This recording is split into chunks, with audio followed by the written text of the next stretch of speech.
Fala, galera do Futático. Estamos mais uma live aí. Eu já agradecer de cara aí quem estiver entrando aí. Deixe sua pergunta, professor. Hoje teremos um convidado especial, Vanildo Neto, treinador do Esporte Clube Recife e da Seleção Sub-20 de futsal. E para começar, vamos colocando nosso time em campo aí, ó. Chega para cá, Gui. Boa noite, Vitor. Boa noite a todos aí que acompanham aí mais uma live do Futático. Quem estiver acompanhando aí pode mandar sua pergunta aqui, que o professor está aqui, está pronto para responder as perguntas de vocês aí. Vamos embora. Bora. Chega mais, Diego. Boa noite, pessoal. Prazer estar falando com vocês aí, mais uma vez. Deixe sua pergunta aí, não esqueçam de seguir o Futático 10. Lucas Anne. Boa noite, pessoal. Boa noite a todo mundo aí que está entrando na live.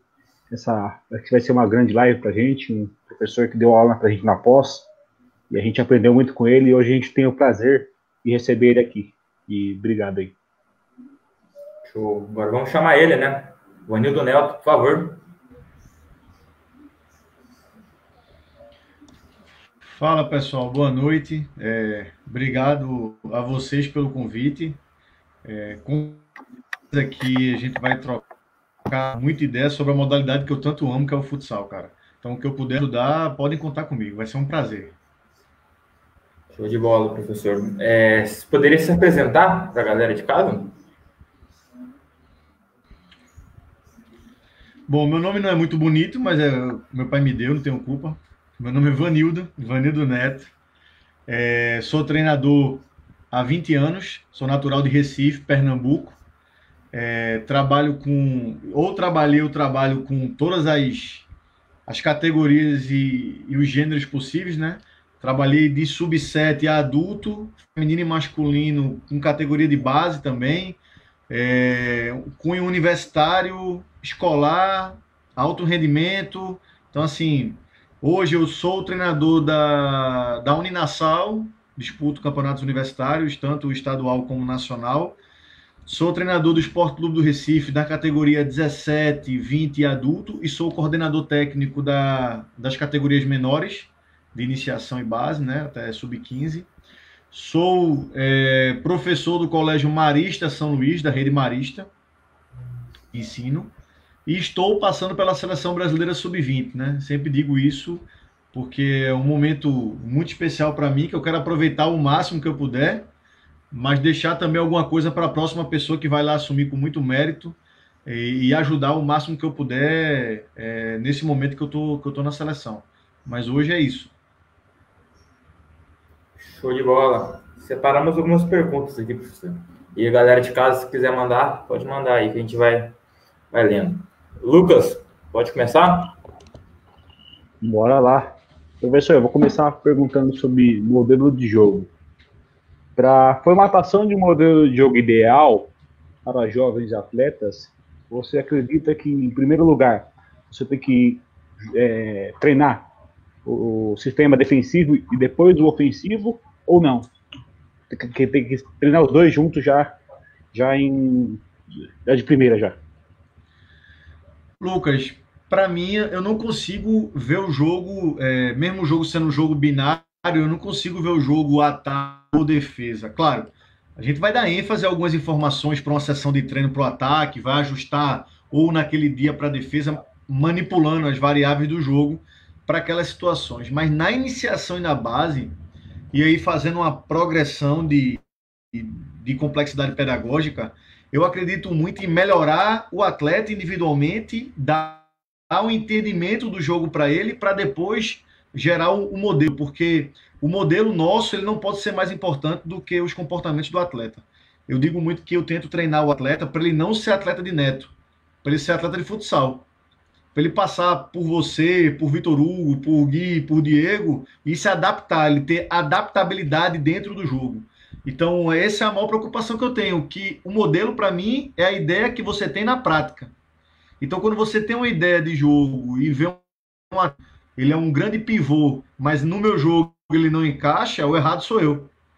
Então, sempre deu o modelo como uma ideia que ela é moldável, como o próprio nome diz, ela não é fechada. As pessoas acham que modelo é um quadro fechado que não podem mexer nele. Então, primeiro os comportamentos, primeiro melhorar o conhecimento tático declarativo e processual do atleta, por consequência, porque a tomada de decisão ela é neuromuscular, para ir dando essa bagagem a ele e pensar mais na frente no modelo. O modelo é o último, é o fim, não é o início. E as pessoas estão invertendo essa sequência.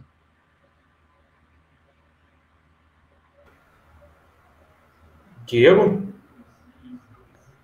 Professor, aí no Nordeste se tem uma característica muito grande que é o 1 contra 1, né? Como, não sei se já fizeram uma pesquisa, já fizeram um estudo, como que se consegue tantos jogadores bons para 1 contra 1? Eu acabei essa primeira pergunta agora, a resposta dela, falando sobre adaptabilidade, né? O atleta pernambucano, cearense, enfim, potiguar, quem era aqui do Nordeste, ele, no biotipo, ele não é mais forte, por exemplo, do que um atleta do Sul. Mas, para mim, o jogo, ele tem... Para mim, não, né? O jogo tem 4 aspectos.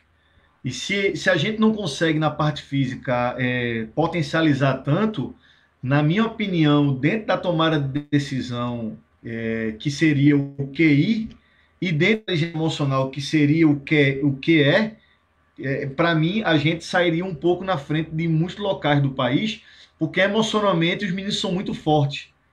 Então a gente consegue usar bem a ferramenta do jogo, ter boas ações de jogo e criar durante a vida esportiva dos atletas, por serem pequenos, tomada de decisão onde o enfrentamento de 1 para 1 de agilidade, o pensamento divergente, onde a gente trabalha a criatividade, trabalhar a variabilidade do jogo, trabalhar em comunidades ou em locais onde, infelizmente, passa por situações muito difíceis, faz ele criar essas características dentro do Nordeste. Eu tenho essa crença. Em relação a artigos científicos, são debates que a gente vem tendo aqui para poder, dentro dessa investigação com hipóteses, essa questão da cultura regional, pernambucana no caso, e de todos os fazer o atleta ter essa característica de pensamento divergente, de criatividade, e muito bom dentro do enfrentamento de 1 para 1, dominar a bola num domínio orientado, atacando o defensor, sem medo, com muita confiança mental. Então são características que eu acho que a rua, somando, né, a rua, o treinamento de iniciação no estado e essa confiança mental, que é o histórico que ele tem na vida dele, né, questão onde ele morou, a questão socioafetiva, isso tudo vindo de histórico para ele, faz ele criar essa característica. E com o tempo a gente foi conseguindo competir muito bem em campeonatos nacionais. Então isso gerou também neles mais e mais confiança. Não soberba, mas confiança. E isso é muito importante. Há 20 anos atrás, quando a gente jogava um campeonato brasileiro, o pernambucano, por exemplo, ele tinha como característica e rótulo correr demais. Correr tanto que cansava. Enquanto outros estados iam lá e eram mais eficazes que a gente. E com o tempo, claro, com o trabalho dos treinadores também do Nordeste, que são muito bons, por sinal, tenho respeito todos eles, tenho amizade com eles. Junto com eles, a gente fazendo esse trabalho, acho que a gente conseguiu unir, equilibrar mais eles, dar uma cancha maior em algumas situações e, ao mesmo tempo, eles potencializarem essa velocidade que eles tinham para dosar o que era eficiente e o que era eficaz.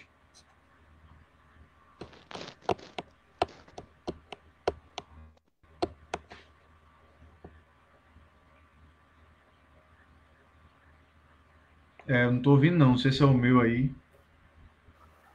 Ele está com o microfone desligado. Ele é o campeão de fazer isso. Agora tá bem. Terceira vez. Eu pensei que era a minha internet. Já posso pedir música já. Tá, beleza. Professor, a gente pôde acompanhar uma aula sua na pós e eu venho acompanhando materiais seus no canal.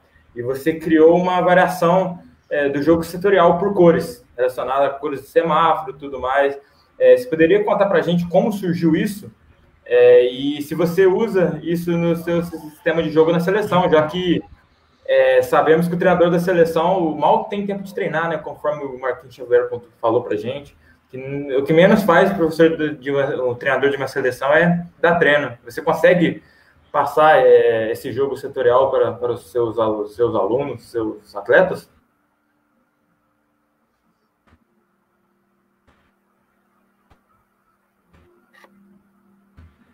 Maneiras de se ensinar, né? Os métodos, eles estão aí e você utiliza os métodos da maneira que for melhor para você. E eu vejo muita gente assim, eu ensino desse jeito aqui, parece que se uma pessoa chegar com uma maneira diferente, você quer dar um tiro nela, tá errado, é um absurdo. E eu acho que a metodologia, cada um tem a sua, pô. Então, a minha metodologia, eu, Neto, é pegar os métodos e usar da melhor maneira possível com o time que eu tenho. Porque o time que eu tenho, ele é único. Ninguém tem o time que eu tenho. Porque são seres humanos únicos que estão dentro daquele grupo que eu estou trabalhando. Então, o meu ambiente ele é fundamental para saber como é que eu vou ensinar. E isso, para mim, foi a maior mudança que eu tive como treinador. Porque antes, não. Antes eu pegava o treino de fulano com o time que fulano treinava e queria copiar aquilo para o meu contexto. E aquilo não se via. Então, quando eu comecei a pensar que eu precisava, primeiro, saber como se aprende melhor do que como se ensina, não que como se ensina não seja importante, eu comecei a ver que eu tirava o melhor do meu atleta. Então o jogo setorial começou a surgir mais ou menos em cima disso. Eu estudava muito sobre sinais. Eu vinha lendo muito livro de futsal, mas tinha alguns livros que eram meio com uma receita de bolo. Foram muito importantes na minha vida, mas eu queria algo diferente. Eu comecei a ler mais sobre a absorção de conhecimento, processo de EAT, ensino, aprendizagem e treinamento, e aí fui me aprofundando mais, muito por conta de Choco Tadeu, que é um amigão, um pai que eu tenho, e ele foi um cara que me educou muito a ler, depois de velho até, e eu, fui buscando, até que eu comecei a estudar, por exemplo, sobre função semiótica, que é o estudo da aprendizagem através de sinais. Então eu comecei a ver que tudo era gesto corporal.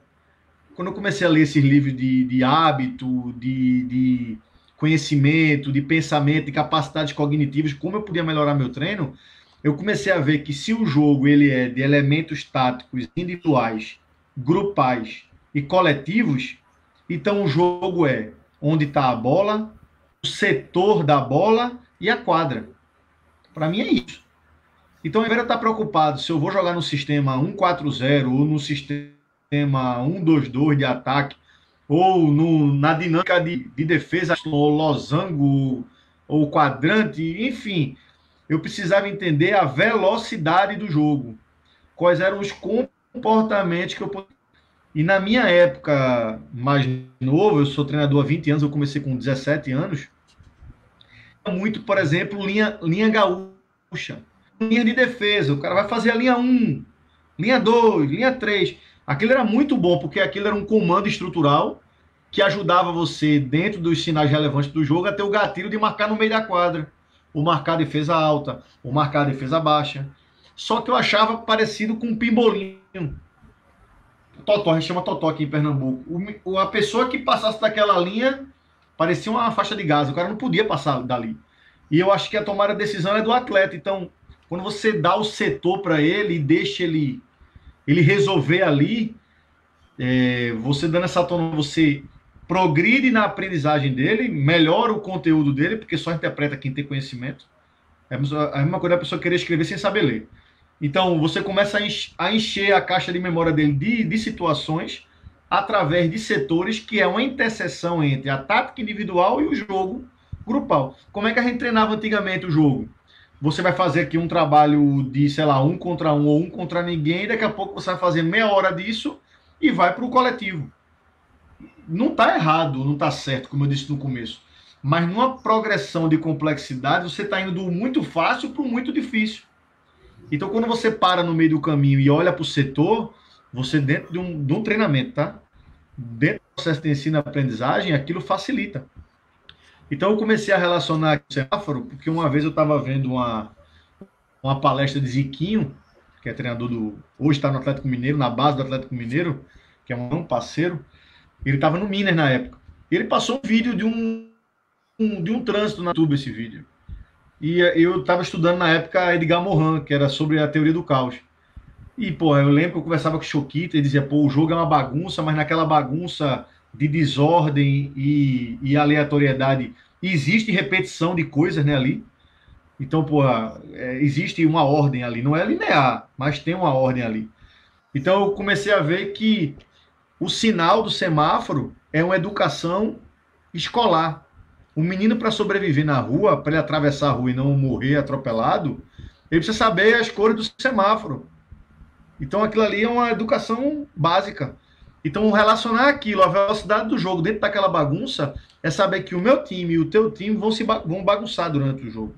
Mas eu vou tentar bagunçar o mínimo possível e vou tentar te desconfortar o máximo possível. E aí, quando eu comecei a ver que a velocidade mudava e que isso beneficiava para mim, eles aprendiam mais e melhor, foi quando eu comecei realmente a introduzir isso. Mas, repito, eu não criei nada. Tudo foi adaptação. Só que uma adaptação para o meu treino. E aí, com o tempo, conversando com amigos, eles foram experimentando na iniciação, porque eu fazia isso na base. Fiz pesquisas, muitas pesquisas. Estou fazendo, inclusive, uma outra agora. Estou montando um grupo de estudo para, cada vez mais, tentar investigar e provar o que eu vejo na prática, porque eu pratico isso tudo, para mostrar que é um caminho para se ensinar, principalmente na iniciação e na base. Não é o único, nem o melhor do mundo, mas para mim ele é muito bom e muito eficaz, que é você fazer essa relação do jogo com os momentos binários do jogo, ataque e defesa, e claro, dentro daqueles dois momentos, daquelas duas fases, trabalhando as transições, o jogo rápido, o jogo posicional, a bola parada, o goleiro linha, mas trabalhar um conteúdo pensando como se fosse uma grade curricular mesmo para as crianças, através de cada fase dessa de idade, com subdivisão, trabalhando elementos táticos individuais como aquecimento, elementos táticos grupais como desenvolvimento do treino e elementos táticos coletivos no final do treino, todos relacionados às cores em cada momento do jogo para trabalhar esses comportamentos, porque o jogo é comportamental e de tomada de decisão. Bacana. Então você sempre estimula a tomada de decisão do atleta. Isso. Assim, as pessoas, a gente fala muito de tomada de decisão, né? Para mim, existem pensamentos sobre a aprendizagem e dentro deles da tomada de decisão. E Juan Pablo Greco, ele fala muito sobre isso, eu acho muito legal. Quando eu leio os livros dele, os artigos dele, vídeos dele, quando ele fala que pessoas defendem a tomada de decisão intuitiva, que é praticamente o expert. O expert está com a caixa de memória tão... A memória de trabalho tão cheia e a memória de longo prazo tão cheia, que ele a intenção dele faz ele jogar um jogo tão rápido e com tanta tomada de decisão boa que ele fica mais rápido e melhor. Mas a gente precisa entender que uma criança que iniciou a jogar a prática esportiva há 2 anos é um expert. Então, dentro do processo de tomada de decisão, é pendular. Cada vez que ele vai adquirindo conhecimento, ele vai ser mais intuitivo. Mas antes disso, ele vai começar a tomar a decisão percebendo, pensando, executando. Para ir com o tempo, ele começar a perceber e a tomar a decisão, pegando a primeira opção que ele vai ver ou a melhor opção. No começo, a melhor opção é mais lenta e faz ele jogar o jogo de uma maneira, vamos dizer assim, não tão eficaz. E a gente não tem paciência como treinador. E o pai não tem paciência na arquibancada. E aí o menino para de jogar. Então, se a gente tem um entendimento de como se aprende, a gente vai ter essa paciência para entender o processo de ensino-aprendizagem, vai saber que para aprender tem que errar, para quando ele chegar no adulto, ele jogar no limite do erro. Porque a gente está invertendo os papéis. A gente está comendo, tirando um setor da quadra, que é o setor amarelo, que é o mais importante, para o menino não errar, porque se ele errar eu perco. E aí quando ele chega no adulto, que ele tem que jogar no limite do erro, ele erra muito. Então o João Grandão, que fazia 10 mil gols de cabeça, para de jogar, e o outro pequenininho que jogava antecipado e tinha muita percepção de jogo, para de jogar também, porque no meio do caminho ele parou de ser aproveitado. Para mim, o pensamento é muito em cima disso.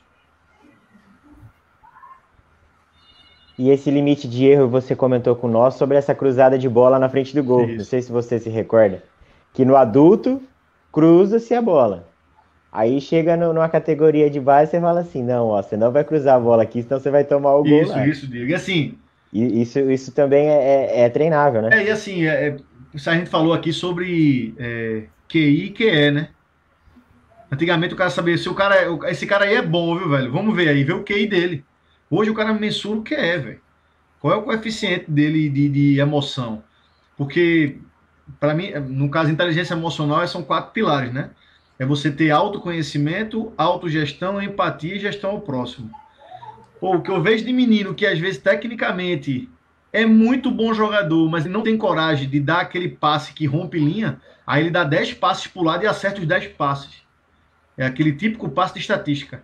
Mas ele não é encorajado a dar aquele passe que rompe uma linha para o cara sair de cara pro gol. Por quê? Porque se ele de 5 bolas errar 3, ele tá morto. Mentalmente ele vai perdendo confiança e para de jogar. E nessa fase de menores, a confiança é tudo. Ou pro céu ou pro inferno. Então eu fui um jogador muito fraco, mas eu não tinha o entendimento, o conhecimento declarativo do jogo. Ninguém me explicava, sinceramente. Então isso me atrapalhou muito, porque como é que eu vou executar o que eu não sei? Como é que eu vou ter um leque de opções para resolver um problema de outra maneira? O próprio Juan Pablo Greco fala, numa aula dele, não me lembro agora a palestra, que ele fala que a professora chega para Joãozinho e faz: Joãozinho, quem foi o primeiro presidente do Brasil? E ele olha para ela e faz: eu não sei, mas eu sei quem são Batman, Robin, Homem-Aranha e toda a Liga da Justiça. Ele só respondeu aquilo ali porque ele tem aquele conhecimento prévio daquilo. Ele não vai responder o que sabe. Então eu vejo que a gente está muito preocupado, às vezes, em um menino, por exemplo, fazer um movimento de César, que é um movimento de desmarque para adulto, é uma manobra para abrir um corredor para um drible e a gente não ensina o desmarque, que é um elemento tático individual simples, que o menino tem que ter como base na iniciação. A gente está ensinando o menino a dividir, não está ensinando o menino a gente está ensinando o menino a fazer a equação do segundo grau e não está ensinando o menino a somar, a subtrair. Então, quando eu pegava um treinador que dizia não mete a bola no meio ou não atravessa a bola na área, eu passei 11 anos da minha vida não fazendo isso. Como é que, se eu chegasse no adulto, eu ia fazer, se eu não estou habituado a fazer aquilo? Se a minha memória de experiências de longo prazo foram totalmente negativas em relação a isso. Eu vou passar mais uns 7 anos para conseguir voltar àquele hábito. E aí eu vou parar de jogar. Bacana. Gui? Professor, como que está estruturado as categorias de base do esporte? Desde a base até o adulto, vocês trabalham o mesmo modelo de jogo? E se tem algum planejamento de vocês para um dia estar jogando na Liga Nacional? Então, Gui, primeiro com relação ao que a gente quer trabalhar no clube em relação ao modelo. A gente quer que o menino passe pelas categorias do clube e que ele tenha a oportunidade de ser estimulado por conteúdos. Então, se no sub-7 e sub-9, quando a bola sai do tiro de meta, o menino precisa, tecnicamente, proteger a bola, trabalhar a perna ruim, no caso, né? A bilateralidade, domínio orientado. O jogo é muito em cima, onde está a bola, que é o epicentro do jogo. É uma idade ainda que o menino é muito egoísta. Então, o que a gente tem que fazer? O modelo é organizar o corpo dele para fazer gol. Lógica interna do jogo. A gente não pode fugir disso. Então o jogo é o meu time, cooperação. O teu time, enfrentamento. Uma bola, a quadra, as metas e a regra. Acabou. Todo de esporte coletivo de invasão é assim. Não muda isso. Agora, os comportamentos e a maneira que eu quero para o meu time chegar até a meta é que vai ser o modelo. Então, se o meu time entender que quando o portador da bola está pressionado, ele não está atacando o jogo e sim ele precisa de ajuda, ou quando o portador da bola está pensando, o jogo não é de ajuda e sim de largura e profundidade, e isso são boas ideias para futuramente um modelo mais complexo que a criança tem que ter naquele momento. E saber o que é dualidade, e saber o que fazer sem bola e com a bola, e aí começar a montar esse quebra-cabeça dos menores até pelo menos o sub-15, que ali é o momento de especialização, para que eles tenham um conteúdo mínimo passado. Agora, Como é que vai passar isso? O treinador tem que fazer do jeito que tu quer, Neto? Não. Ele ensina aqueles conteúdos do jeito que ele quiser. Então, por exemplo, eu quero que o atleta saiba o que é uma defesa individual quando ele tem 7 anos de idade. Ah, mas eu gosto de defesa zona. Mas por que tu gosta de defesa zona? Tu gosta de defesa zona porque a criança, para atacar, não tem ainda entendimento tão complexo do jogo e quem marca por zona na iniciação toma todas as bolas? Ou tu quer ensinar a zona, a marcação zona para ele ter um entendimento de ocupação de espaço e gestão de espaço? Tu quer fazer o Y porque o Y monta um triângulo onde está a bola por zona ou porque tu quer fazer um sanduíche no pivô para a bola não ir direto lá na área? Qual é a intenção? Tu quer trabalhar a defesa individual porque tu quer fazer o menino duelar? Ou porque tu tá com preguiça de dar treino e fica cada um com o seu e se tu errar a culpa é tua? Então tudo para mim é intenção, sabe? Então a gente colocou lá que individualmente a gente queria alguns conteúdos para categorias 7, 9, 11, 13 e assim vai, subgrupos, que os professores passassem esses conteúdos do jeito que eles quisessem, mas tinha que ter aquele conteúdo mínimo para eles vivenciarem elementos táticos individuais, elementos táticos grupais e elementos táticos coletivos. Claro que quanto mais novo o menino, maior a porcentagem de elementos táticos individuais. Mas isso não quer dizer que ele não vai treinar o 5 para 5. Só que a complexidade do 5 para 5 é menor. O jogo ele é numérico, ele é posicional, corpo e dinâmico. Se o menino conseguir ter esse entendimento, ele pode passar o jogo todo driblando, não tem problema nenhum. Só é o time se organizar para ajudar ele. O que não pode é ele achar que jogo livre e jogo com liberdade é a mesma coisa. Ele não pode pegar uma bola da área dele e sair dando caneta em todo mundo porque ele diz que o jogo é liberdade. Ele tem restabilidade no jogo também. Então ele vai ter liberdade, mas ele vai entender que quando ele está próximo da meta dele, ele tem um comportamento. Quando ele está próximo da meta que ele finaliza, ele tem outro comportamento. Quando ele está em vantagem numérica onde está a bola, ele tem um comportamento. Quando ele está em desvantagem numérica onde está a bola, ele tem outro comportamento. Então, se vocês pegarem hoje, um exemplo, o livro de Israel Teudo, aí vai ver lá, princípios fundamentais do jogo. Se a bola tiver na minha abertura de ataque, ou se ela tiver na minha zona de finalização de ataque, os princípios são os mesmos. Tu entendeu, Gui? Então, tipo, princípio de ataque. Quem tem a bola, penetração ou progressão. Muda o nome dependendo do livro. Mas é o quê? Enfrentamento de 1 para 1. Tem que treinar isso nele. Se um atleta faz um volante, isso é uma cobertura ofensiva. Em qualquer parte da quadra. Se ele dá um apoio, ele está fazendo a mobilidade. Ou ele vai um pivô no fundo da mobilidade. O cara que está na ala oposta lá para o cara virar o pé, inverter e dar nele, para fazer o engajamento, ele está fazendo espaço. Quando o goleiro está próximo para participar do jogo, aquilo é uma unidade. Só que, para mim, o jogo ele é de constrangimento, de espaço e tempo. Então, para eu treinar, eu preciso me preocupar que a penetração, o espaço, a mobilidade, a cobertura ofensiva e a unidade tem que ter ritmo.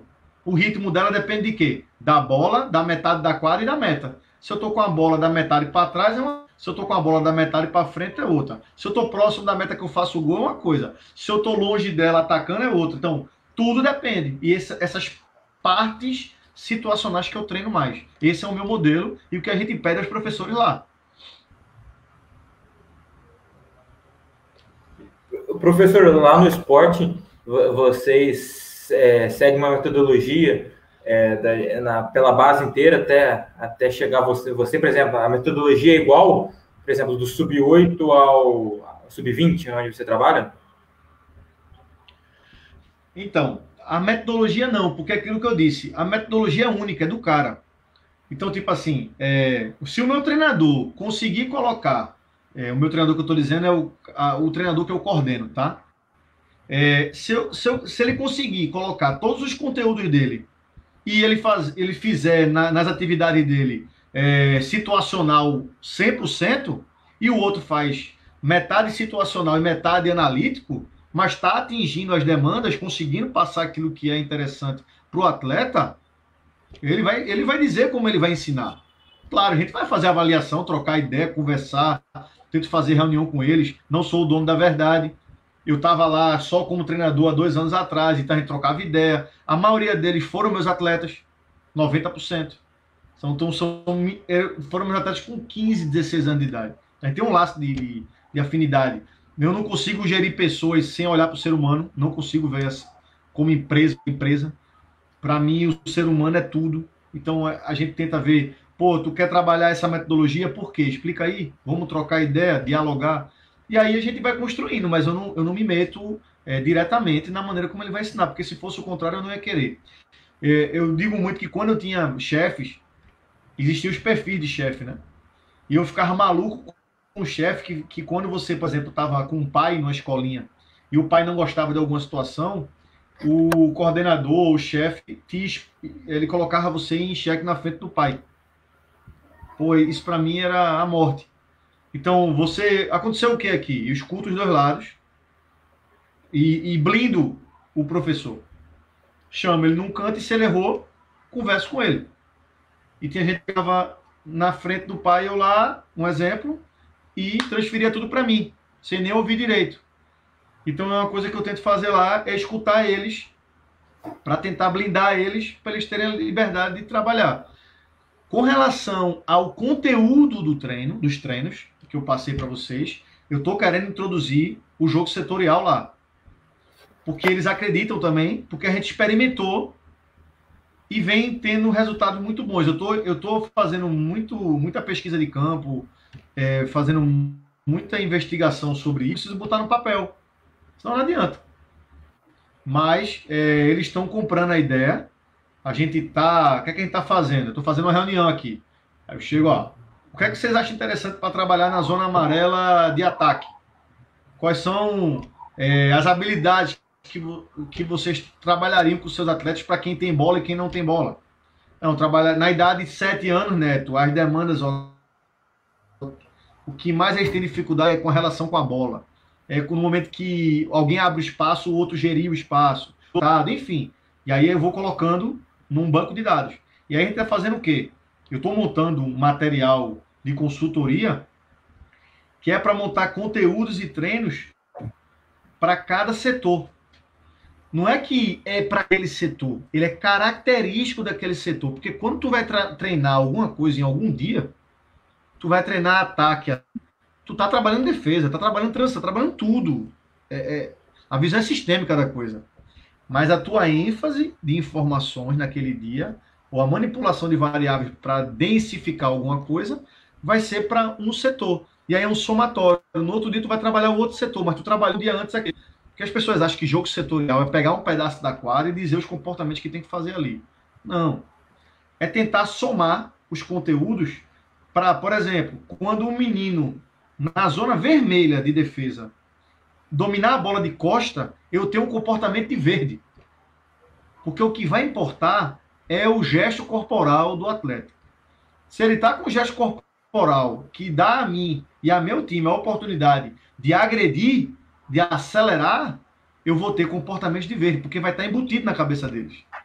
Por uma rotina e recompensa, que é o looping do hábito. Então, o que eu quero que os treinadores trabalhem lá, que a gente conversa muito, são esses comportamentos. O momento de correr, o momento de caminhar e o momento de parar. O momento no ataque de aproximar, de ajustar e de alongar. Tudo vai depender de quê? Da bola, da metade da quadra e da meta. O jogo é referencial para o atleta. Se ele conseguir entender esses sinais relevantes, ele vai tomar boas decisões com o tempo e ele vai jogar melhor o jogo.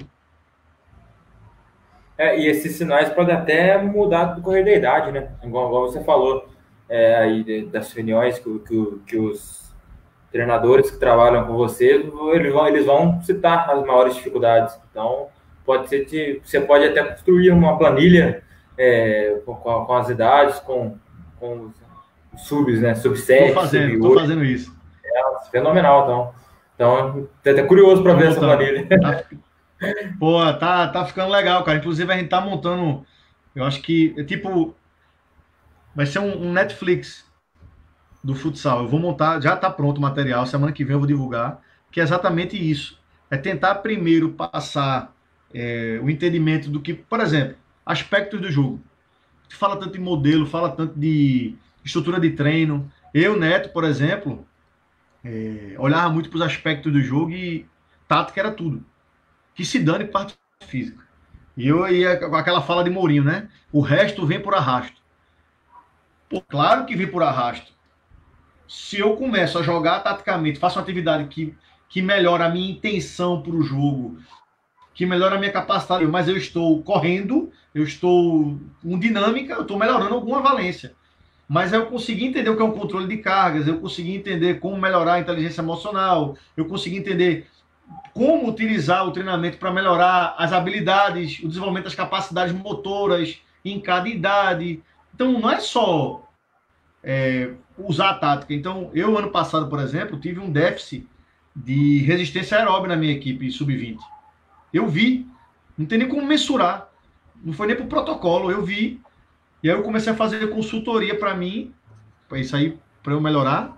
Sempre, inquietação todo mundo tem que ter. Sobre essa parte física do jogo. Porque era uma coisa que eu deixava muito na mão do preparador físico e aqui em Pernambuco a gente tem que se adaptar mesmo. O treinador é Neto, o auxiliar é Vanildo, às vezes. Tem minha comissão que é parceira pra caramba, mas os outros têm os trabalhos dele, como todo mundo no Brasil, né? E aí o cara tem que aprender e mais, né? Fora do jogo.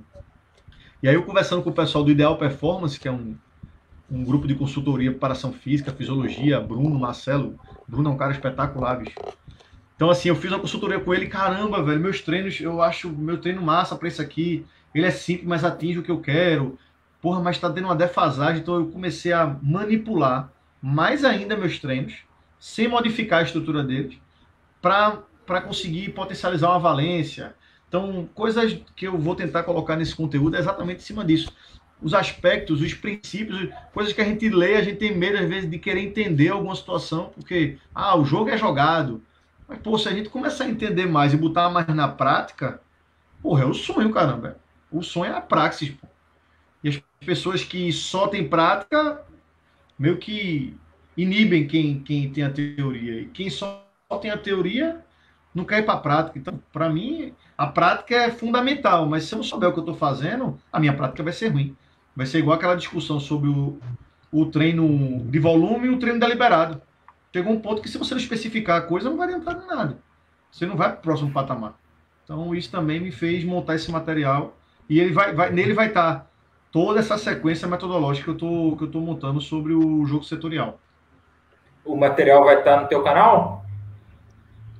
Não, a gente vai comercializar ele, mas assim, valor muito, muito baixo, e vai alimentando, é uma assinatura, e vai alimentando todo mês com vídeo, vai iniciar com 10 vídeos, e eu sempre vou colocando temas diferentes, com conteúdo de videoaula de curso mesmo. Depois a gente vai lançar direitinho. Eu estou fazendo a parceria com o RC Goleiros, que foi meu atleta, é meu filho, mas é um irmãozão. E a gente está fazendo junto, já gravei alguns vídeos, já editamos, tá quase pronto. Se Deus quiser, vai atingir muita gente por um preço muito acessível e que se puder ajudar um pouco, já vou estar bem feliz, velho. Então aí, galera, vai ter novidades em breve aí. Só acompanha lá. Lucas Zani, pode falar, Diego, pode falar. Não, deixa o Lucas ler, depois eu pergunto, tranquilo. Lucas Zani, lê o comentário do seu irmão aí, a pergunta do seu irmão. Beleza, meu irmão, um abraço pra ele aí. Galera do Futático sabe muito de futebol, só convidado fera. Queria saber do Vanildo se ele tem acompanhado os jogos da Champions League e que ele acha que falta o futebol brasileiro ser mais rápido e objetivo, como é jogado na Europa. Chega de toque para trás e de lado no futebol do Brasil. É isso mesmo, professor? Você acredita que na Europa o futebol é mais rápido? Cara, é assim, velho. Quando eu vou ministrar aula, palestras, eu vou falar sobre estrutura de treino, eu falo muito sobre, antes de olhar para a minha ideia de jogo, eu olhar para outros aspectos, outros fatores. Então, hoje, quando eu vou assumir um time, ou quando eu vou começar uma temporada, eu vou ver quem é meu time. Quais são as características dos meus atletas. Porque eu só vou montar a minha maneira de jogar dentro disso.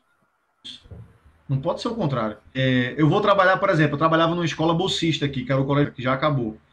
A gente foi campeão sul-americano, campeão brasileiro escolar, os meninos competiam muito, a gente cobrava nota, mas tinha um cunho, tinha uma visão o colégio.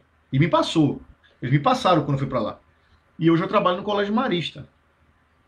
A visão do Professor, Colégio Marista professor, é totalmente diferente. Professor, só Pois fazer uma não. ressalva. Eu também trabalho no Marista aqui, então eu vou poder completar isso aí. A visão é totalmente diferente mesmo do Pronto, colégio. então, totalmente diferente. Tipo, eu sou católico por educação. Minha mãe me ensinou a ser católico. Eu não sou católico de verdade. Tipo, eu não fui aquele cara criado na igreja. E, pô, você conhecer a história e a cultura do colégio, que é no Brasil. Então, a primeira viagem que eu fui, vou morar antes de começar, vou morar num primeiro maristão que tem, né?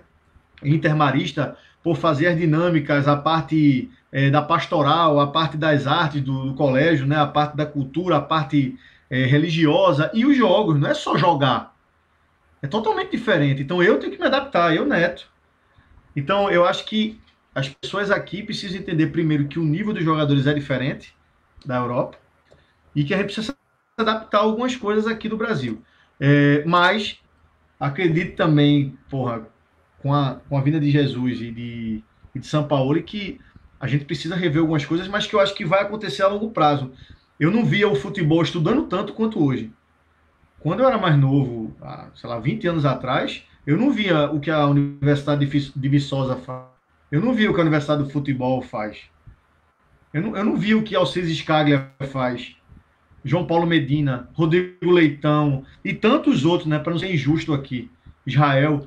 Assim, eu acho que isso é uma situação que vai acontecer a longo prazo. Se você for ver hoje o futebol alemão, está acontecendo o que está acontecendo com os treinadores, porque houve uma capacitação antes. Então eu acredito que as ideias vão melhorar, vamos saber utilizar melhor o treino, vamos conseguir melhorar dentro da nossa realidade o estilo do jogo, mas a gente não pode perder a identidade brasileira. A identidade de criatividade, de mano a mano, de jogar para o último terço e lá ele fazer o que ele quer. Então a gente às vezes está querendo copiar a Europa e está perdendo isso também. A gente tem que tomar muito cuidado com isso. Sabe? Principalmente hoje vejo um trabalho muito bem desenvolvido na base e tenho contato direto com treinadores da base aqui em Pernambuco, por exemplo. Fiz curso com o Gabriel do Avaí, Gabriel Puzzi. Eu tento ler muito sobre futebol, não sou fã de futebol como sou de futsal, é mais para trocar ideia e aprender, mas eu acho que os dois lados, respondendo a pergunta do teu irmão, Lucas.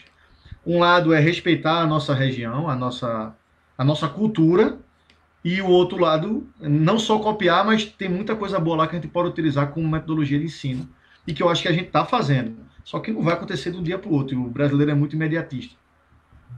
E quanto ao futsal, professor, sempre pergunto isso para os nossos convidados do futsal. O que você acha que falta para o futsal brasileiro evoluir, crescer mais, e não só o brasileiro, mas como o mundial? Você acha que vai chegar a ser olímpico o futsal? Antes eu tinha esquecido da seleção, tá? Acho que foi Vitor Hugo que me perguntou, eu peço desculpa. Daqui a pouco... Foi eu. Foi eu passei direto também aqui, perdão. Com relação à modalidade, cara, cada vez mais eu vejo o futsal tendo uma vaga dentro do Brasil muito forte. Primeiro porque é uma modalidade apaixonante. Tem um treinador meu que é parceirão meu, eu devo muito a ele, Ricardo Mascarenhas, que ele dizia que futsal é xadrez para pobre. E assim, é um jogo muito inteligente, é um jogo muito comportamental. Eu amo futsal.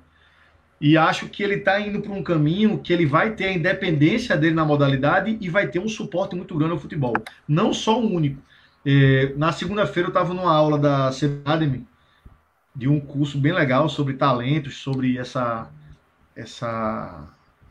junção do futebol e do futsal.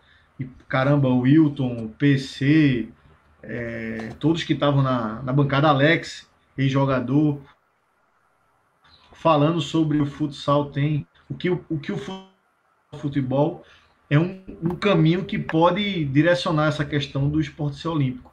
Eu vejo com muito bons olhos e não é possível que eu não vá ver o futsal sendo olímpico. Inclusive, eu posso ter a oportunidade de sonho em 2022 de participar do Jogo Mundial da Juventude, que o Daniel e toda a comissão dele com os atletas foram muito bem, por sinal, foram campeões na Argentina, né? Mas é o pontapé inicial para o esporte ser olímpico, né? Dentro das das aprovações que a FIFA, e junto com o com o COI, gera, uma delas é o Jogos Mundiais da Juventude, que é o primeiro passo para a modalidade virar olímpica.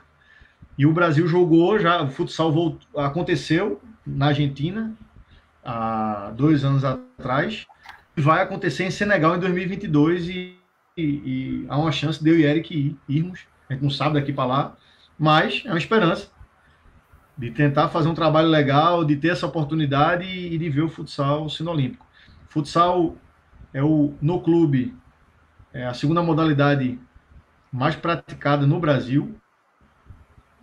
Futsal, dentro desses aspectos do jogo, desenvolve de uma maneira absurda as capacidades cognitivas. Ele não serve só para o jogo, oportuniza você, como eu já oportunizei a vários meninos, já que eu trabalhava num colégio bolsista e numa universidade bolsista, ao menino ter um ciclo comigo no colégio, com 13 anos de idade, e parar de estar com 24 anos, formado na faculdade.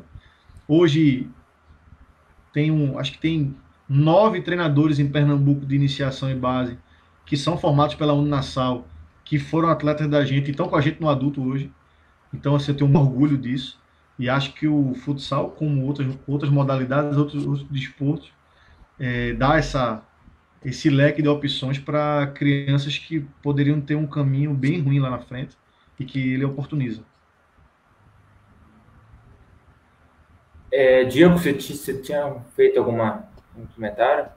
Ele quer concluir sobre a seleção, sobre a sua pergunta? Quer concluir, professor? Isso. Aí depois... Então, eu corroboro com o Marquinhos. Eu espero que na próxima a gente vá ter mais tempo. Eu brinco, né? Quem me acompanha assim em redes sociais, em lives, eu falo a minha experiência na seleção. O treino que eu dei foi um treino de 1 minuto e 50. Porque a gente chegou em São Paulo, de São Paulo foi para a Argentina, aí teve reconhecimento de quadra de 5 da tarde para enfrentar o Peru no outro dia. E a gente foi começar, eu brinco pra caramba, eu conto essa história, que a divisão era a Liga Sul-Americana, né? Então vai o adulto e o sub-20, era jogo casado. Então a gente foi treinar lá, Marquinhos treinou da quadra para um lado e eu com o sub-20 metade da quadra para o outro. Só para reconhecer a quadra, era o treino que a gente tinha. Então eu apertei a mão dos meninos no aeroporto, conheci eles lá, e a gente chegou, foi para a quadra. E aí a gente começou uma atividade, eu fiz um joguinho que é até um joguinho de Zego, que é uma atividade que a gente chama aqui em Recife de zorrinha, que é só vale gol numa meta, para trabalhar espaço e tempo, regra dos 3 segundos, né, de tentar tomar a bola quando perde ela, enfim, dar uma dinâmica. E no primeiro lance, Neguinho, que joga no Corinthians, escorregou e bateu o joelho no chão. E logo depois, acho que foi Israel, que é do Magnus. Israel, que é uma figura. Israel também caiu. Aí Reinaldo já olhou para mim e disse, para o treino. Eu olhei para ele e disse, caramba, meu treino demorou 1 minuto e meio. Então, assim, com certeza, a minha tática, eu devo muito a Gustavo Passos, treinador do Corinthians, a Renan Franklin, que é meu irmão, que era treinador do Magnus, está no Quite agora, a Edgar e a Henrique, né, porque um passou bastão pro outro, Gui, que era o goleiro, veio pra gente, Iguaíba, né, que tava lá com a gente, mas Gui, espetacular, um menino, um grande goleiro, uma grande liderança. E Gabriel Ferro também, Peri, foi atencioso pra caramba. Jacaré também ajudou muita gente quando veio, ele estava emprestado do Benfica para um outro clube de Portugal, mas ajudou muito a gente, porque Guilherme se machucou. Então, assim, eu fui um gestor de pessoas, cara. Eu tinha que mostrar eles que aquilo era uma oportunidade da vida da gente, que a seleção brasileira, que era um campeonato dentro da Argentina, que a gente sabia que a Argentina ia para um jogo com a gente para decidir. E a primeira preocupação que eu tive quando eu convoquei foi exatamente sobre essa questão emocional. Qual era o histórico dos meninos, se eles eram fortes mentalmente, se eles jogavam o histórico de importantes, e eles já fizeram muitos jogos importantes, já tinham vestido a camisa da seleção. Era o meu primeiro campeonato, então tiro curto, deu tudo certo, graças a Deus, a gente foi campeão do zonal. E aí a gente ia jogar a final contra a Colômbia em abril e, infelizmente, papai do céu não quis, né? Esse momento tão difícil. Mas, quem sabe, logo, logo a gente vai estar competindo de novo e tentando gerir pessoas e, se puder, dando treino. Vamos ver. Show. O Gui, você tinha mais uma pergunta, correto? Opa! Acho que o Diego... professor, o Diego também queria. o Diego queria falar. É verdade. Pode falar. Verdade, Chama depois do Gui. A minha é para descontrair, eu faço a minha depois aqui. Não. Em relação à dinâmica do jogo, professor, como que você enxerga as possibilidades aí do desenvolvimento individual e coletivo dos atletas da base, sub-13, 15, 17, enfim? Então, assim, na minha cabeça, eu vou olhar, por exemplo, adulto. E eu gosto muito de sistemas dinâmicos abertos. O que seriam isso? Seriam comportamentos que seriam normas de convivência coletiva para ajudar o atleta individualmente. Então, não sei se você já deve ter visto o sistema volante de Gustavo Passos e de Fernando Cabral, que outras pessoas fazem, claro. Mas eu falo deles porque eu trabalhei com o Fernando Cabral na Seleção Brasileira Universitária, vi de perto, e converso com o Gustavo e Danielzinho, e, porra, impressionante, assim, o ataque. É bem legal. O Bié também, às vezes, troca ideia comigo. Por quê? Porque o jogo de adulto é um jogo de complexidade muito alta, que o atleta está num nível de estresse muito forte, que o acervo de conhecimento do atleta é muito alto, e que se ele não tiver um suporte coletivo desse sistema dinâmico para ajudar, ele vai bater cabeça, ele vai querer fazer uma tomada de decisão intuitiva, vai errar, vai forçar, e aí sempre o melhor vai ganhar. Eu estou falando disso, o cara querendo propor o jogo, tá, gente? Dentro do jogo de ataque e defesa. Então, no adulto, eu acho legal a gente fazer algumas dinâmicas com tentativas de opção A, B, C e D, onde se tu for para ali, eu te ajusto. Se tu vier para cá, eu faço isso. Então, não é que eu estou te obrigando a correr para ali. Depende. Depende de quê? Depende da bola, depende do adversário. Então, não é uma coisa fechada. Por isso que é um sistema dinâmico aberto. E para que serve isso, Neto? Para eu e Guilherme não cair na mesma ala e impedir que o cara drible. Para, por acaso, não vir dois caras apoiar no mesmo espaço e perder uma linha de passe a mais. Então, essas normas de convivência, elas não servem para dizer o que o cara tem que fazer. Mas na hora que o cara for tomar uma decisão que seja uma técnica com a bola, o uso sem bola, que eles façam de uma maneira que a quadra aumente. Já nos menores, eu acho o contrário, porque o jogo ele é estrutural e funcional. E estrutural é você organizar o posicionamento dos atletas para o jogo e o posicionamento dele corporal para o gol, que é a lógica interna do jogo. E a funcionalidade é essa dinâmica que eu estou dizendo. Para mim, a dinâmica na iniciação é passe e drible. Então, eu acho que a gente tem que organizar na iniciação o atleta no gesto corporal dele, um domínio orientado, tentar aumentar a quadra e deixar ele tomar a decisão técnica e a ação de jogo da melhor maneira possível. É um jogo com mais liberdade, não é um jogo livre, de novo. Então, quando um menino faz um volante, para que serve o volante? E o entendimento dele do jogo ainda é ele, a bola e o volante só. O cara do espaço, ele não tem entendimento disso ainda. Então, é ir somando esses estímulos, mostrando para ele que quando ele está de frente, ele pode trabalhar de primeira, ele pode dominar tirando, saber o que é um domínio virando o pé, jogar na linha do cara, saber o que é um engajamento. Então, melhorar a tática individual, que é o uso da técnica ou das ações para resolver um problema do jogo, eu individualmente. Começar a entender a minha interação com alguém. Para que aquele cara... Ele veio para cá e alguém subiu nele, eu dou um meia canela. Ele veio para cá e o cara não veio com ele, eu tabelo. Ele veio para cá e o cara deu o corredor, eu dou uma paralela, não sei, te vira. Mas eu estou dando opções a ele. Então ele vai ter a tomar a decisão dele individual, mas eu organizo o time para ele.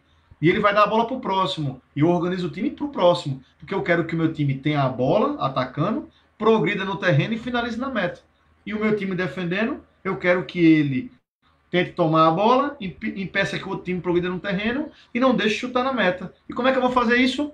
Com vantagem onde está a bola, princípios gerais do jogo. Então, é só vantagem numérica? Não. É vantagem numérica, vantagem posicional e dinâmica. Então, se eu corro em diagonal, eu abro espaço. Se eu ando em diagonal, eu jogo entre linhas. Se eu corro na tela, eu faço isso. Então, eles vão começar a entender essas dinâmicas que vão se somando, eles vão entendendo o jogo do mais fácil para o mais difícil.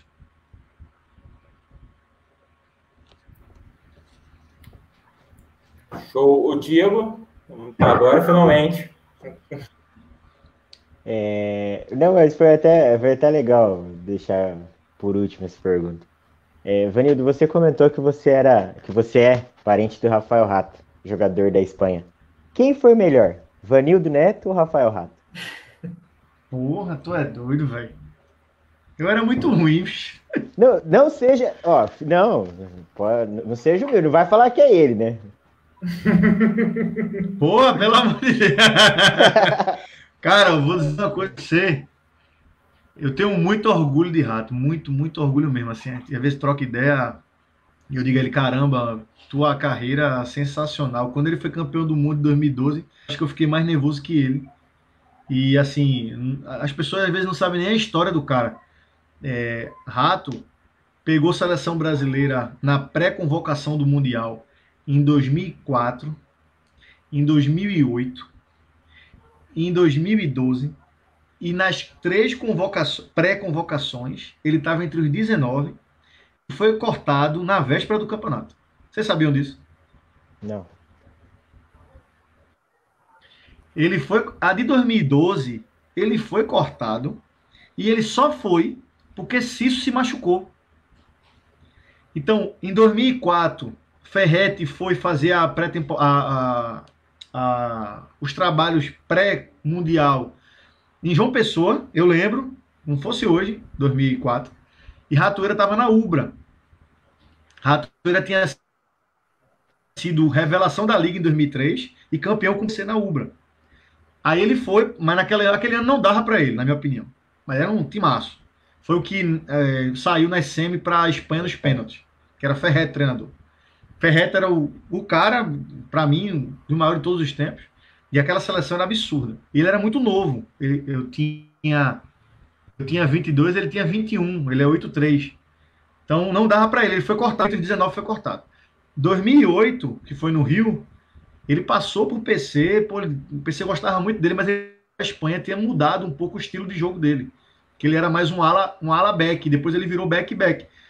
E aí, mesmo sendo um cara muito ágil. Mas aí ele foi pré-convocado, bateu, ele foi o 15º.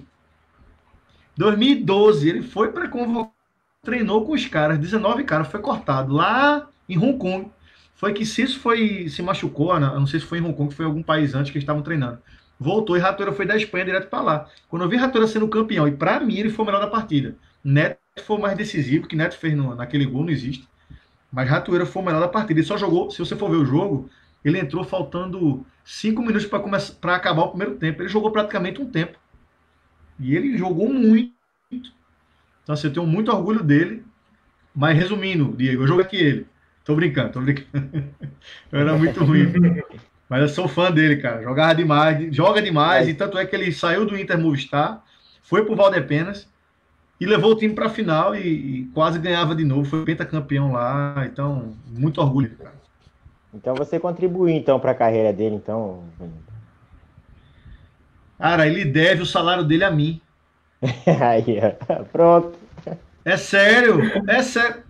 Ele deu entrevista dizendo isso. A gente jogava, eu morava, meu pai mora lá até hoje, minha mãe numa rua, e a outra rua é dos meus avós. Tá? Dos meus avós, tia-avó, todo mundo morava na outra rua, que era do meu bisavô. Ele morava nela, eu ia andando para lá, era um terreno, tinha uma árvore no meio, a gente jogava duplinha. Era sempre meu primo mais novo, Léo, que é 8'5", Ratoeira é 8'3", eu sou 8'2", e Niltinho, mais velho, é 8. São 3 irmãos e eu. Aí jogava sempre eu e Ratoeira contra Niltinho e Léo. E, porra, ele avacalhava, ele fazia tabela na árvore, ele tirava onda. E ele era muito pequeno, quem botou o apelido de Rato nele fui eu. E aí eu fui pro Bandep, jogar no Bandep, escolinha, e eu lá e tal, aí gostei de treinar futsal, com 9 anos. Aí eu liguei pra minha tia, a mãe dele, e pedi para levar ele. Ele para quadra, a primeira vez fui eu. E aí ele treinou, já arrebentou no treino, o cara ficou louco da escolinha, que é Lelo, treinador, parceirão, até hoje é treinador, e muito bom, por sinal. Levou ele para a equipe, no primeiro ano ele foi revelação, e os jogos era ele contra Robinho que está no Benfica. Os dois são 8'3", e Bruno Souza jogava na Caixa, e Robinho no Santa, no Sport, ele mudava de clube, ele jogava contra. E era uma coisa absurda, velho. os três jogando contra. Era uma geração, as 10 melhores que eu já vi. Quem sabe ele vem falar com a gente no canal um dia aqui, né? O Gui? Com certeza, se quiser eu falo com ele na hora. Não, com certeza. Faz um caminho pra gente. Será um prazer recebê-lo aqui. Vamos então pro... Com certeza, com certeza. Estamos encerrando aqui quase, mas antes disso temos 2 quadros aqui que geralmente fazemos com nossos convidados. O primeiro ele chama aí a categoria, onde o nosso convidado ele escala os 5 para eles melhores da atualidade brasileiros, atuando na Europa ou fora. Do goleiro, back, na direita... Raiva de mim, pô. Não, é para deixar nossos convidados de cabelo em pé essa. E o melhor treinador. Da história, o que passou por você? Atual, da atualidade. Você convoca a seleção e contrata o treinador. Tá. Porra. Cara, aí, brasileiro ou do mundo todo? Brasileiro. Atuando, pode atuar na Europa ou no Brasil. Ratoeira. Vamos lá, goleiro, desculpa. Goleiro, Guita. Eu vou de Ratoeira, Gadeia, Diego e Ferrão. E treinador? Cara. Porra, tem muito cara bom, velho. Mas eu vou de Ferretão, velho. Ferrete. Porra, show. Pra mim, bem direto. O maior da história. Não tem... Bacana, pra mim, o Gordo é sensacional, velho. Show. Agora eu vou passar a bola pro Gui, que ele vai fazer a segundo quadro. Boa.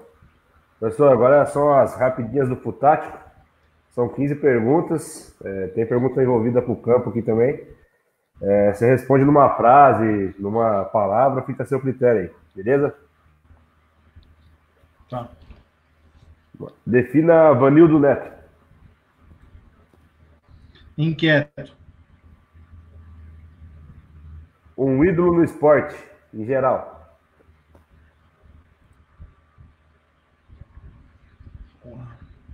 Rato. Ser um atleta bom e burro ou ruim e inteligente? Ruim e inteligente. O melhor time que já comandou? Caramba. Santa Cruz 2008, sub-17. O melhor jogador brasileiro hoje no futsal? Vocês me botaram na sinuca de cara, vão dar em mim, velho. O melhor jogador brasileiro hoje, pra mim, é Gadeia. Ser campeão da Liga Nacional ou ser vice com a seleção brasileira? Cara, o cara na seleção brasileira não tem como, não pode nem pensar em ser vice. Então eu vou de campeão da Liga. Falcão ou Manuel Tobias? Caramba, bicho. Aí é fuleiragem. Cara, Falcão, mas eu vi Manuel jogando e características diferentes, mas as pessoas às vezes esquecem o que ele fez. O jogador mais resenha com quem você trabalhou? Jones Roger. Jogou aí em São Paulo muitos anos, está comigo no esporte, ele ainda joga. Eu chamo ele de Toicinho.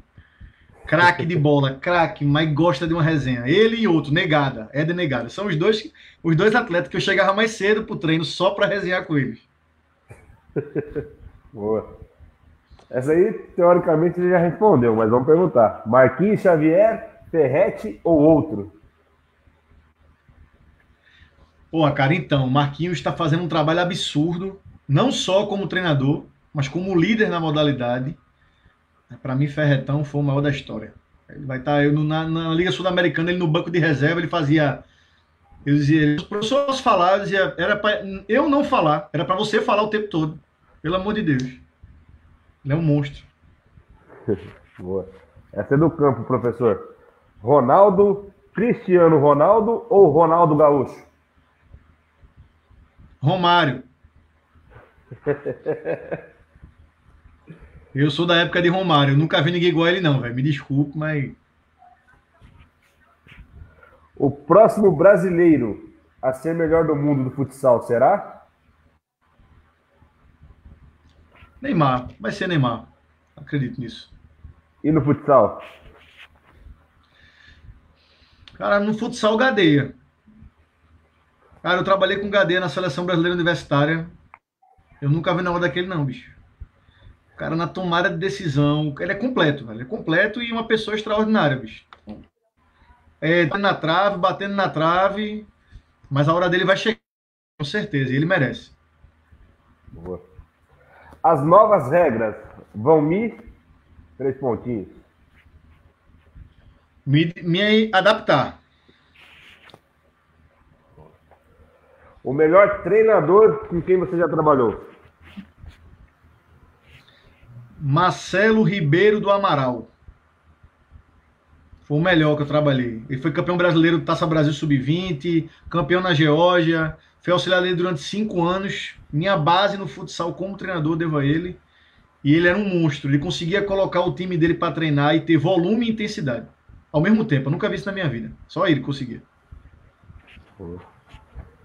Se você fosse o goleiro, o treinador da Seleção Brasileira de 2002, seu goleiro seria Marcos, Rogério Ceni ou Dida? Não, Marcão. E para fechar, professor, Romário e Bebeto ou Ronaldo e Rivaldo? Cara, eu podia botar Rivaldo e Romário, porque Rivaldo é pernambucano e era um craque. Velho, onde o Romário tá, tem que ser ele. É porque a geração que não é da década de 80, não vai, velho, o que eu vi Romário fazendo numa Copa no auge dele, no Barcelona, velho, eu nunca vi ninguém fazendo na minha vida. Não vi. Então é ele, Bebeto vai junto, que era um craque também. Boa, fechou. Vitão? Show de bola, professor. Então agora vamos para considerações finais. Vou passar na bola para meus amigos. Lucas. Obrigado. Obrigado, professor. Obrigado por ter aceito o convite da gente aqui. E a gente fica à disposição em qualquer coisa. E obrigado mesmo por ter aceito. Valeu. Valeu, Lucas. Obrigado. Diego? Bom, primeiro agradecer o pessoal que acompanhou e interagiu conosco aí. Eu sou o cara do Vanildo aí sobre o material de trabalho no direct aí no Instagram. Ele é o maior paciente aí, me atende super bem. Claro, e eu sempre cobro ele, Vanildo, quando vai ser o material? Aí saiu 1 ou 2 agora, adquiri um muito bom. Ele não é só de exercícios, mas ele passa a filosofia, a ideia dele, que isso ajuda bastante. Vanildo, muito obrigado por ter aceito o nosso convite aí. Muito sucesso na carreira, sucesso na temporada aí, não sei como que vai ficar no Nordeste, mas muito obrigado aí e até uma próxima. Obrigado pelo convite, tá, Diego? Gui? Professor, muito obrigado por ter aceito o nosso convite aí. Foi bacana demais a resenha aí. Desejo muito sucesso aí quando as atividades retornarem. E se precisar do Futático, aí as portas vão estar abertas também aí para divulgar novos trabalhos. Fica à vontade. Um abraço, tamo junto. Valeu, Gui. Parabéns, velho. Parabéns. Professor, eu gostaria de agradecer você por ter aceito o nosso convite. As portas do canal estão abertas sempre. Sucesso para quando retomar as atividades. E eu vou passar a bola para você divulgar o seu material no YouTube, que é muito legal, e suas redes sociais aí. Então, Instagram, né? @Neto Vanildo, Facebook Vanildo Neto, o canal no YouTube, que a gente começou esse projeto há um mês alguma coisa, junto com Robson e Vinícius. Tá tendo as parcerias, pessoas, muita gente ajudando, sabe? Mauro Sandi, Antônio Wagner Cabeça, o safado do Felipe Sá. e tantos outros, RC, então é só agradecer. Eu não tenho muita facilidade com redes sociais, não sou um cara que consigo mexer bem com as ferramentas, mas estou aprendendo, estou tentando me adaptar e o objetivo é trocar ideia, é falar de futsal. E eu acredito que a gente vai conseguir fazer isso bem, está conseguindo. E é um momento que a gente tem que se adaptar, que tem que tomar cuidado, que tem que se cuidar e que tem que aproveitar também, aproveitar para se capacitar mais, para conhecer mais e para colocar em prática depois, cada um na sua casa, com o maior cuidado do mundo. Eu te agradeço muito pela oportunidade, Vitor Hugo. É um prazer mesmo estar falando com vocês. Cada vez que eu tenho essas oportunidades, eu só agradeço a Deus, porque a gente sabe a dificuldade que é aqui. A gente tá falando e as pessoas querendo escutar, e tem tanta gente boa aqui, cara. Então, se eu puder abrir esse mercado para as outras pessoas, ou as pessoas quiserem escutar mais, tem muita gente boa aqui no Nordeste, então olhem mais para cá. E eu agradeço muito as oportunidades que eu tive, porque eu dependi de outras pessoas me ajudaram. Então, o que eu puder ajudar, podem contar comigo. Recebemos aí o Saboia, o Wilson Saboia aqui, agora você. Então, está bem representado no Nordeste aqui no canal. Valeu, cara. Valeu mesmo. Show, professor. Obrigado. Um abração. Fica com Deus. Você também. Então, galera, tem conteúdo novo amanhã no canal. A live que participaram aqui do nosso Vander Iacovino. E inscrevam-se no canal. Sigam nossa página no Instagram, @futástico_10. Até a próxima. Valeu, galera.